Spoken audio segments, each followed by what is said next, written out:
no expectations. Hope and expectations are very different things, but don't expect anything.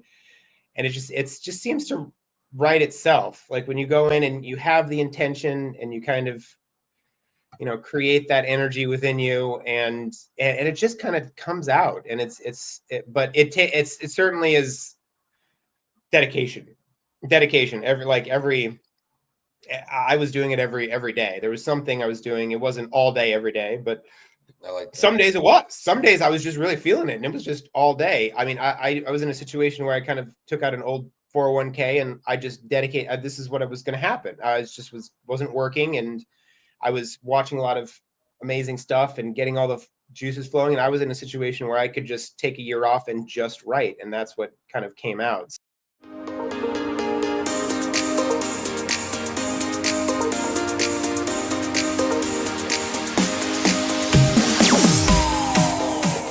We are diving into the uncharted territories of human spirit today. We're bringing on a rock star who's got a book that came out pretty recently. It talks about his journey, how he transformed. He'll be honest and vulnerable about some of his struggles, addiction, PTSD, anxiety. Justin, thank you very much for joining us here on Writing with Authors. It's good to be here. Oh, I'm excited. He's up. Got to show him some love in the beginning. He's up early doing this interview across the country. So I show love for my morning people out there who tackle the day before it gets light out. But Justin, he's got this great book. I'll let him do the introduction of it because it can be better than me. But I want to thank everyone for tuning in, whether you're on live stream or when we're live here on Writing with Authors. My name is Vincent A. Lanci, and I created this show to help other writers along their journey and put a new book in everyone's queue. We're brought to you by John Ford, theempathyset.com. He has an empathy card set, an empathy app, a lot to help everyone out there stay afloat. But Justin, this show is for you. Walk us through the beginning. Why did you want to become a published author? Well, that's quite a story, and I'll have to condense it a little bit. But I've definitely been through a lot in my life, and the main thing with becoming an author and kind of starting this out, this is the seed that's going to plant the tree. I hope to eventually take kind of everything that's in the book and awareness of the book, and kind of do lecture circuits. And I want to blend comedy with spirituality and kind of meditation. And I don't see that. I see comedians and I see spiritual teachers, and I don't see the two meeting. They're probably out there, but there isn't a lot of it. You go to a comedy club, no one's expecting to get into some deep stuff and start meditating. But I'm a former stand-up comedian, so like there's an element to that I want to bring, and that's in the book. That it's not only deep and something that really truly, I mean, it could change the world. I'm not saying it's going to, but the system I developed is something that kind of came to me as I was going through my own healing from childhood stuff and adult stuff. And I don't need to get deep into that. A lot of times that trauma can separate people, and the whole book is about unity. Maybe what I've been through is worse than you. Maybe what I've been through is not as bad. It doesn't matter. Pain is pain, and the reason why we feel so much pain is because we're very spiritual beings caught in a very physical world. And so that's something that kind of unites us all. So it just was birthed from a lot of pain. It really was birthed from a lot of pain, and kind of final straws in adulthood.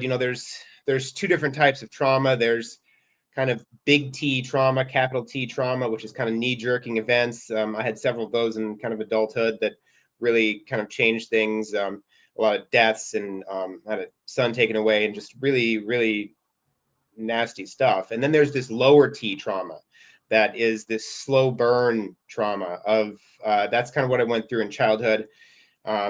There were a couple events that were pretty jarring, but for the most part I grew up in an emotional vacuum. Essentially it's just the word love was not uttered in my house. We didn't have this wasn't a hugging family. It was mostly just me and my mom. Even if my dad had been around, he's an emotional vacuum as well. It wouldn't have helped much. So it just was when you don't tell a child they're loved and valued and cared for and safe, they're going to look to the world for those things, and the world is always going to tell them they're not cared for, not safe, not valued, not loved. So this caused a lot of issues and a lot of horrible things. And I've been to jails and spent nights in park benches and rehabs, and I've been through it, man. And that's where this whole thing came from, because it was like I couldn't find something. I've tried all these different things, and this is kind of an amalgam of everything I've tried. There's aspects to AA with it, but there are things in AA that I just didn't agree with. There are aspects, of Christianity and Buddhism, and I'm not big into, religion is kind of that separation thing where there's spirituality and religion are very different concepts, and that's kind of covered in this book. But that's kind of a long-winded answer, I guess, to your question. Hey, well, congratulations on how far you've come, and I wish you continued success. I'm excited to see this book come to light. We're going to go for 2 firsts now.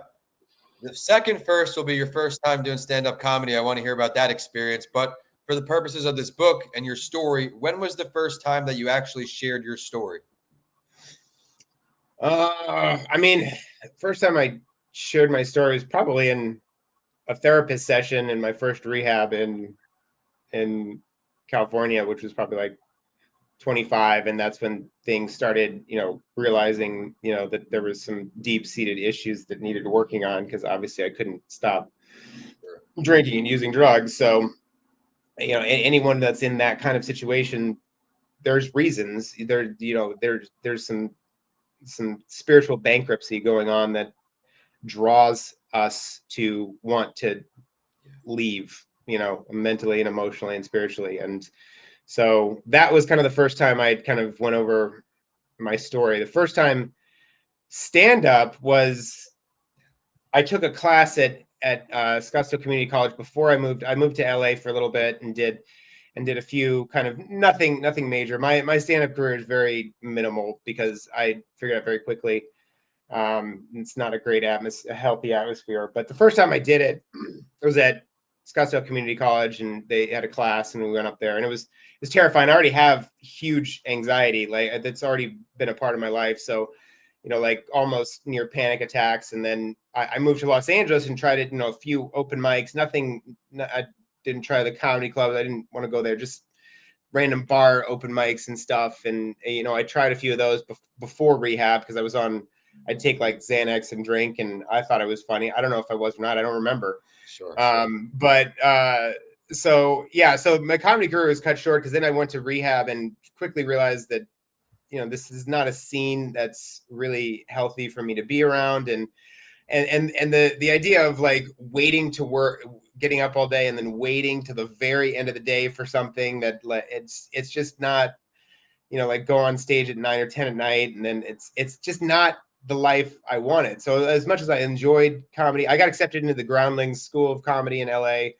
But it wasn't, I went to rehab shortly after that, so I couldn't even start taking classes. And that's not a big deal, because there's 4 levels in the Groundlings where all the SNL people come from. But cool. So yeah, it was a pretty short career in LA for comedy, and just realized that just the life, as much as I loved making people laugh, the lifestyle of it just was not for me. But now I get to take that whole aspect and work it into this and create something totally new.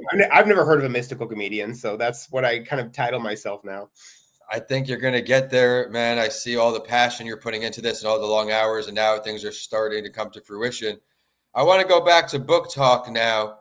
You chose the title, and I had it up here. I'm going to put it back up here for anyone on video.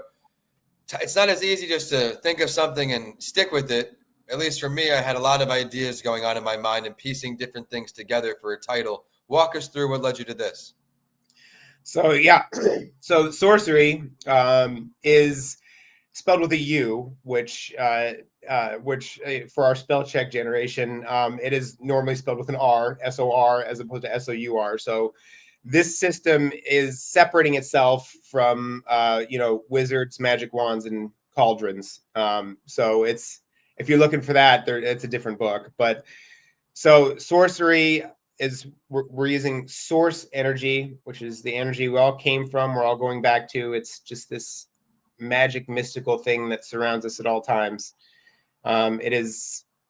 We are swimming in a sea of consciousness. We are like fish. If you go to a fish and ask about the water it swims in, it's going to say what water. And we're kind of, it's the same thing for us. It surrounds us. It's just like in Star Wars. There's a lot of pop culture in my book, because I grew up in front of a television set, so that was part of the kind of emotional void. It wasn't just the babysitter, that was the parent. So there's so much pop culture in the book because that's just what has been absorbed in my subconscious. But I tapped into this field of energy, source energy, quantum field, dark matter. It's all called lots of different things. God, it's called them many different things, but you can tap into it. And it's kind of like I realized I was on airplane mode my whole life when I had this experience. It's like I got turned off of airplane mode, and I had this 3-hour bliss attack, which I've had panic attacks my whole life. This was a bliss attack. And I just had all these kind of downloads and truths come into me. So this is an energy that can be tapped into. And so it was tapped into, and I'm not as, like, the book is well beyond what I am capable of as a C plus barely got by Arizona State graduate. Like I just recently learned how to spell the word business. It is well beyond my capabilities as a writer. Like, because it's well beyond. So I tapped into this energy, and it kind of filtered through my subconscious and my experiences and my humor. But it's ancient wisdom that's been around since the beginning of time. It's been through, and it just kind of gets cycled over. And this is just another. It's recycling ancient wisdom for, the shattered concentration of energy. And TikTok is kind of like what I've pictured the book. And so that is kind of the Sourcery title. And then 13 Rungs, when I had all this information and all this stuff, I want to get it out, and I had to arrange it. And I kind of took some inspiration when I was in AA from the 12 steps. It's like, oh, this is, kind of a system in place. And, it kind of got people and it got people better. There's some issues I have with it, but I took that kind of system and made rungs. So, I mean, moving forward is good, but moving up is better because the bird has a better perspective than a worm. So they're rungs, and each one, so they're I just recently tried to kind of memorize. There's shadow work, a call for inaction, surrender to serenity, health is wealth, emotional alchemy, comfort in discomfort, attention to intention, goats over sheep, follow your bliss, rose-colored contacts, intention versus instinct versus intuition, and then the chakra life and assist leader. I did it. Boom. All right. And so there are rungs, and that's how I kind of gathered this information and created this system that can help a lot of people. I think it was for me. I was healing as I was writing it. Sure. Yeah, so it's all for me, but at the same time, the finished product could help a lot of people. I know.